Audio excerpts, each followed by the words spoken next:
In the present day, researchers in the Arctic Circle uncover the buried wreckage of a large, wing-shaped aircraft. While investigating the aircraft's interior, two of the researchers discover a frozen, circular object with a red, white and blue encased in ice. In March 1942, Hydra forces led by Johann Schmidt invade a stone church in Norway, seeking a mysterious cosmic artifact known as the Tesseract, which possesses untold powers. Upon discovering the true Tesseract, Schmidt has the church keeper who guarded it killed, along with everyone else in the village. At a recruiting station in Brooklyn, Steve Rogers, a 20-something, 90 pounds, 5-foot-tall asthmatic eagerly awaits the opportunity to enlist in the United States Army. The Army doctor gives a once-over to Steve's medical file, which reads like that of a 90-year-old man, and rejects Steve's application as the military 4F, as this is his fourth failed attempt to enlist. Depressed, Steve goes to a war fair with his friend, Bucky Barnes. He watches as Playboy inventor Howard Stark unsuccessfully demonstrates a flying car. Steve breaks away from the group and goes to another recruiting station. Bucky catches up with him and asks how Steve intends to forge his application this time. Unbeknownst to them both, Dr. Abraham Erskine, while passing by, eavesdrops on their conversation. He is fascinated by the gumption of Steve. Bucky wishes Steve good luck on his latest application and Steve heads into the recruiting station for his fifth physical. Inside, Steve sits on an examination table and grows nervous when Dr. Erskine enters the room. Dr. Erskine has all of Steve's prior applications on file. Concerned by Steve's failed applications, Erskine tests his character by asking if his insistence on applying for military service is driven purely by a desire to kill Nazis. The young man sincerely reveals that he is not a killer at heart, but does not like bullies regardless of their origin. He also shows little concern when Erskine reveals that he is German by birth. Won over by Steve's strong will and unwavering conviction, Erskine enlists Rogers as a candidate of Project Rebirth, a super-soldier experiment being conducted by the Strategic Scientific Reserve under the supervision of Erskine, Chester Phillips, and Peggy Carter. During his basic training, Phillips is unconvinced by Erskine's claims that Rogers is the right person for the procedure, but relents after seeing Rogers commit an act of self-sacrificing bravery. The night before the treatment, Erskine reveals to Rogers that Schmidt underwent an imperfect version of the procedure and suffered negative side effects due to his inner ambition for power and obsession with becoming a superior man. However, he reassures Rogers that he chose him because he believed Rogers was an inherently good man and one that, because he had been weak his whole life, would not lose respect for the strength he would gain. In a secret military installation high in the Alps, Johann Schmidt brings the glowing cube to Dr. Zola, his Hydra weapon specialist. The cube's seemingly limitless power enables Schmidt and Dr. Zola to power unstoppable energy guns and cannons, intending to use the power to fuel Zola's inventions. Meanwhile, Schmidt, having discovered Erskine's location, dispatches an assassin to kill him. Peggy and Steve enter the antique shop, and exchange passcodes with an old woman manning the register, and descend into a secret military bunker concealed within. Peggy leads Steve to the heart of the bunker where they find Dr. Erskine preparing a medical capsule along with Howard Stark, and Colonel Phillips rubbing elbows with senators and dignitaries. Steve is told to remove his shirt and sit in the capsule. Stark describes that the procedure will first mean injecting muscle regenerators into Rogers' major muscle groups, which will then be bombarded with Vita rays. Erskine has made no secret of the pain Steve will endure but promises he'll come out stronger. Carter bids Steve good luck and joins Phillips in the overhead viewing chamber. Erskine's serum is injected into Steve's muscles and Steve is enclosed within the Vita ray capsule. The capsule glows brightly. Steve yells in pain but also tells them to continue and the procedure is quickly completed. When the capsule is shut down, Steve comes out a foot taller and 100 pounds heavier with solid muscle, which is just the most superficial aspects of his body artificially raised to the maximum human potential. Everybody, including Phillips, celebrates the success of the procedure, and descends from the viewing chamber to congratulate Erskine. After witnessing the success of the experiment, one of the attendees reveals himself to be Schmidt's assassin, Heinz Kruger. The assassin stays behind, placing a small satchel on a chair. Moments later, the viewing gallery explodes. Kruger descends the stairs and fatally shoots Dr. Erskine, killing him. Kruger grabs the last vial of the super soldier serum and escapes the facility into the streets of New York. Rogers runs after Kruger, using his new strength and stamina to run down Kruger's car on foot. Despite attempting to escape in a submarine, Rogers manages to catch Kruger, but the vial of super soldier serum is broken in the process and the assassin immediately commits suicide by cyanide pill before he can be interrogated for information. With Erskine dead and the super soldier formula lost, the SSR is ordered to join the war and engage Hydra directly. However, Phillips decides to leave Rogers behind and allow scientists to study him in an attempt to rediscover Erskine's formula. Senator Brandt approaches Rogers and instead offers him the chance to tour the nation for the USO to promote war donations, using his image as the strong, ideal soldier as a symbol for the public to rally behind, which Rogers accepts. During his work for the USO, Rogers performs in scripted stage shows as the star-spangled character Captain America. As Rogers continues touring across the country, Captain America gains great popularity among the public, leading to increasingly more elaborate shows as well as making appearances in film strips, comic books, and other memorabilia. Although Rogers is happy to be contributing towards the war effort, he grows increasingly weary of being paraded around while not being able to have a more direct role alongside those actively fighting. Meanwhile, Schmidt unveils his new Tesseract-powered weaponry to 3 Nazi officers sent to oversee his operation.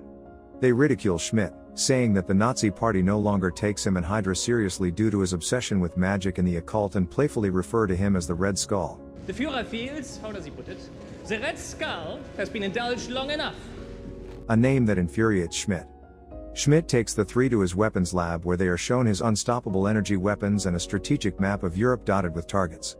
One of the 3 notices a target hovering over Berlin and confronts Schmidt. Schmidt quickly vaporizes the 3 Nazi officers. Schmidt announces that Hydra has disbanded from the Nazi party and is now enemies with the world. Schmidt uses this moment to declare his secession from the Third Reich, claiming that Hydra could grow no further in Adolf Hitler's shadow and will now follow his agenda. Hydra continued to siphon energy from the Tesseract, using the stored energy to create a variety of weapons and integrated it into a range of vehicles and other technology, quickly giving the faction the potential to become a major threat to the war front and the world at large.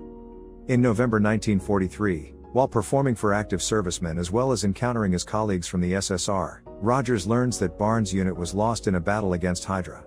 Despite Phillips' insistence on the futility of the situation, Rogers refuses to believe that Barnes is dead and becomes determined to mount a solo rescue attempt, receiving help from Carter and Howard Stark, who flies them both over the battlefield in his private plane.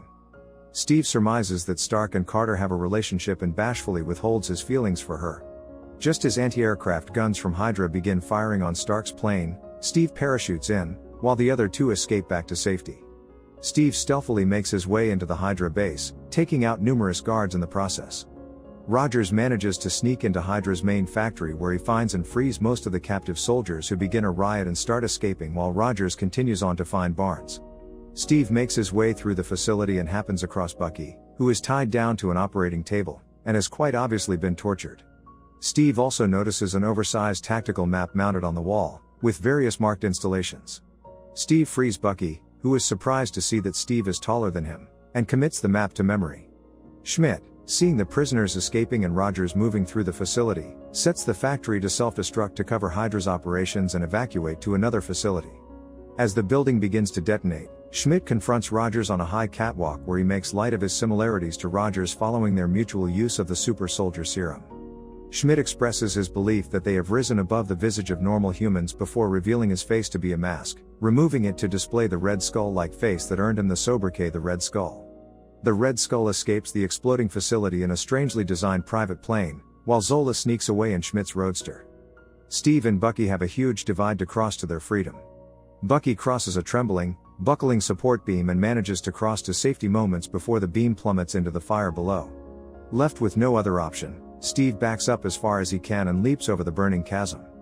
Rogers leads Barnes to the roof where they both barely manage to escape the factory themselves before regrouping with the escaped soldiers and marching back to base. Following the liberation of the Allied prisoners, Rogers gains his superior officers' respect and acknowledgement as a soldier and is given high rank and the chance to fight as Captain America, as a key figure on the war front opposing Hydra directly. The news of Captain America's success on the battlefield has swept over the world, but Rogers does not appear for his medal from Congress. The reason for that absence is in London, where Steve gives Phillips and Carter his best recollection of the Hydra base map and tells them that he intends to go to those bases and destroy them one by one, and wishes to recruit a team of men made up of those he liberated in Italy. Steve meets the Howling Commandos in a bar and they eagerly accept the offer. While there, all the men are surprised as Peggy enters dressed in a form-fitting cocktail dress. She ignores all the men, including Bucky, and flirts with Steve, telling him that she'd love to have a dance with him someday. Howard Stark outfits Rogers with advanced equipment, including a durable, custom combat uniform and a circular shield which is made of a metal called vibranium. which is lighter than steel and is vibration resistant and will absorb heavy impacts. For the next 2 years, Rogers and his Howling Commandos lead a strong offensive, sabotaging various Hydra operations, much to Schmidt's frustration. In 1945, the team later assaults a train carrying Zola. Rogers and Barnes engage in a fight with the soldiers on the train, during which Barnes falls from the train into an icy river below to his apparent death, while the soldier locates Zola on the train and captures him. Rogers is deeply affected by the loss of his best friend and is convinced by Carter to use his sorrow as motivation to put an end to Hydra for good. Using information extracted from Zola, the final Hydra stronghold is located and Rogers leads an attack to stop Schmidt from using weapons of mass destruction on the United States. Rogers and his team prepare a battle plan to take down Red Skull at his headquarters. Rogers, dressed in a new uniform, mounts a Harley and charges the base. He easily dodges Hydra soldiers and tanks and finds himself within the base, surrounded by a Hydra army. He is taken into custody and led to the Red Skull's private weapons lab. Red Skull asks what makes Steve so special. What made you so special? Nothing. I'm just a kid from Brooklyn. Moments before members of his team zipline into Red Skull's office. A climatic firefight ensues, as hundreds of soldiers under the direction of Phillips and Carter storm the base, killing many Hydra soldiers. Red Skull flees to his private hangar, in which a gigantic flying wing, Hydra's massive aircraft bomber powered by the Tesseract, is preparing for takeoff. Rogers climbs aboard the Valkyrie, as it takes off. He sneaks into the craft where he finds dozens of plane missiles, each labeled with a different major American city. Inside the large cockpit, Captain America and Red Skull have a fisticuffs battle.